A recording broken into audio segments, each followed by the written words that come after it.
Welcome to or welcome back to my channel. If you are new here, my name's Ann, and I've been converting a 32-foot bus into a mobile tattoo and art studio in the front and a tiny home in the rear. And I've got some questions recently on the mini split.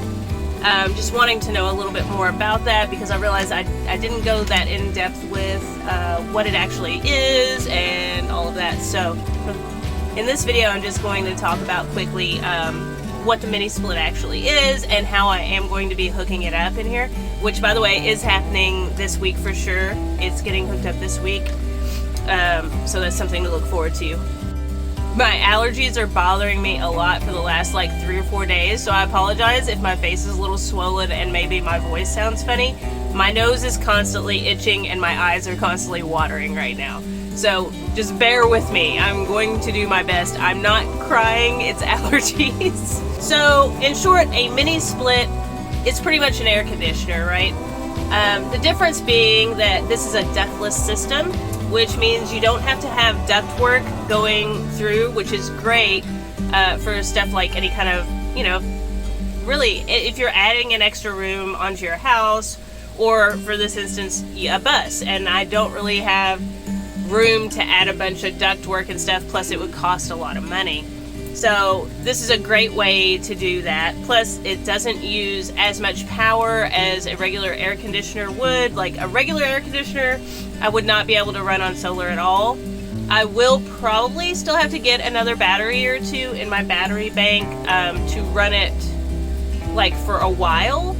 But I'll go over that more once I get everything installed. So that's in the future. But So I got the Pioneer dual 12,000 BTU mini split system, and it's the 2-zone, which basically means not only it does air conditioning as well as you can use it for heat. I'm probably not going to though. I'm probably just going to use my diesel heater for heat. So the main thing I'm worried about is the air conditioning, but it is nice to have a backup. So basically what this is I'm going to show you a little really quick look. I know I'm an artist, but you can't expect high quality images from me all the time. But anyway, I'm going to show you up in here a quick little drawing, a little diagram of how I'm doing it as I'm telling you, just so you can sort of actually get a visual as well. Because me like walking around the bus and trying to show you everything, I just, if I had somebody else filming, maybe that could work, but by myself, not gonna work. So I'm gonna do a really quick little diagram over here while I'm telling you what I'm doing. But basically, so here you're gonna see my quick little bus diagram here. Up at the top near the skylight, it's called an outdoor compressor condenser. Then you have up here towards the front, as well as to the back, indoor air handling units. So pretty much the vents, right? We can just say the vents. So you have this outdoor one and then the 2 vents that go in. Okay, so there's gonna be 4 copper wires total. They're coming from the outside unit. They're coming down through there.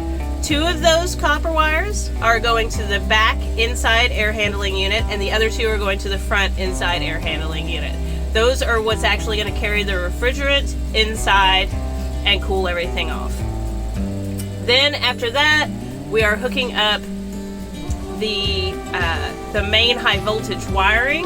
The main high voltage wiring is coming down also through that same hole next to the skylight there. And then it's going up towards the front of the bus. When you get up to the front of the bus, it comes along the dash and then down into my battery compartment. It's gonna hook right into my AC, which is the reason I needed a 25 amp fuse. So that's gonna hook up to that 25 amp fuse in my AC power, okay? Then you also have 2 more sets of wires. Each one of those has 4 in it.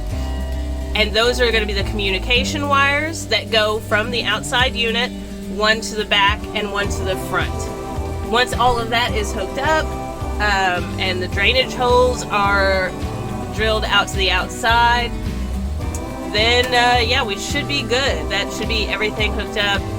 Then we pressurize the system, And when we vacuum out and pressurize the system, that's when we can release the refrigerant into the lines and actually try it out.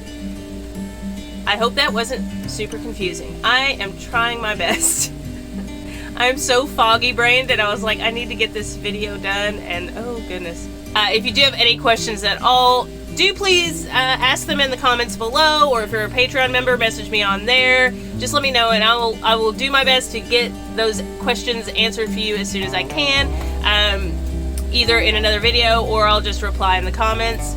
But yeah, I just wanted to release this so that everybody knew what was going on. And like I said, the mini splits are getting hooked up this week. It is a for sure thing that's happening. So this Sunday, so this Sunday is going to be the video of actually installing the mini split unit. So I'm super excited.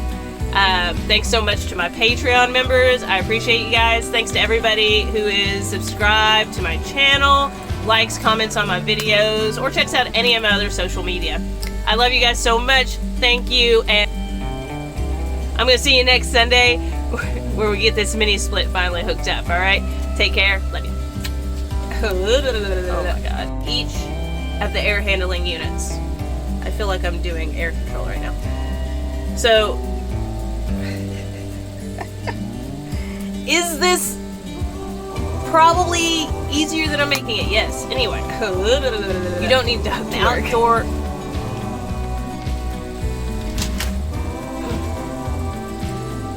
Let's do another one. I am trying to do this when I talk, I am all over the place, and I am trying my best to say this in a nice, organized way while also congested and foggy brained.